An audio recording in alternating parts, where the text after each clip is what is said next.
기상 관측 이래 가장 강한 태풍으로 꼽히고 있는 제11호 태풍 흰남노가 경남 남해안에 상륙할 것이라는 소식입니다. 네, 경남 지역에서는 각 항포구마다 태풍 피해 예방에 힘을 쏟고 있습니다. 네, 현장에 취재기자 연결해서 자세한 소식 알아보겠습니다. 박종혁 기자. 네, 박종혁입니다. 네, 자 지금 비는 내리지 않고 있군요. 아닙니다. 비가 오후 5시 전부터 빗줄기가 이어지고 있습니다. 종일 비가 오지 않았는데요. 지금은 5시 정도부터 가는 빗줄기가 이어지고 있는 그런 상황입니다. 하늘도 보면 이 먹구름이 가득 끼어 있는 그런 상황입니다. 잠시 바다 상황을 한번 살펴보겠습니다. 보시면 그렇게 파도가 높지 않고 비교적 잔잔한 상황인데요. 태풍이 오기 전에 그런 고요함을 보여주고 있는 것 같습니다. 또 안쪽으로 보시면 크고 작은 배들이 이 태풍이 북상함에 따라서 피항해 있는 그런 모습을 볼 수 있습니다. 잠시 육지 쪽으로 가보겠습니다. 보시면 제 뒤로 이렇게 배들이 육지로 올라와 있는 모습을 볼 수 있는데요. 이 배들이 파도가 많이 치면 서로 배끼리 부딪혀서 부서질 수가 있기 때문에 이렇게 육지로 옮겨놓은 모습을 볼 수 있습니다. 오늘 이곳에서는 종일 이 3톤급 이하의 작은 배들을 이 육지로 안전지대로 옮기는 작업이 이어졌습니다.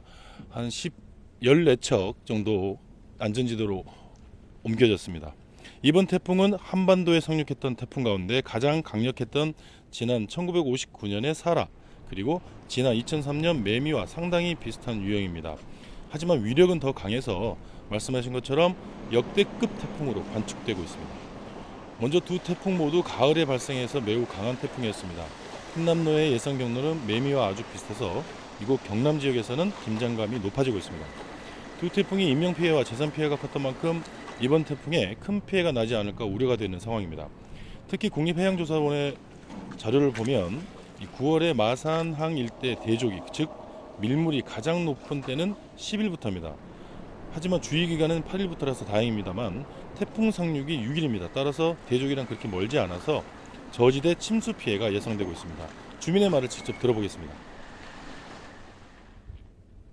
우리나라에서 최초로 겪는 태풍이 온다니 겁이 나서 재산이지 않습니까? 그래서 저 가포에 동산에 산에 올려놓으려고 그래 지금 아파트 현장에 가져갑니다. 태풍 북상 소식에 부산과 경남 지역의 학교에서는 학사 일정을 조정했습니다. 경남교육청은 태풍이 상륙하는 6일에 경남 지역 모든 학교에서 원격 수업을 하기로 했습니다. 부산교육청도 학교장 재량으로 원격 수업으로 전환하거나 등하교 시간을 조정하도록 했습니다. 경남도청과 창원시 등도 비상대책회의를 열고 오늘 종일 취약시설 현장 점검 활동을 벌이고 있습니다. 초강력 태풍 소식에 피해가 나지 않을까 걱정인데요. 각종 피해를 줄이려면 간판이나 지붕, 공사 현장의 시설물 등을 단단히 고정해야 합니다.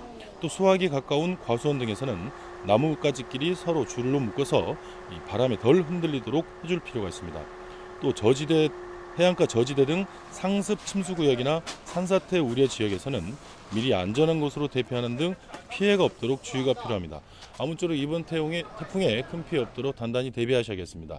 지금까지 마산항에서 YTN 박종혁입니다.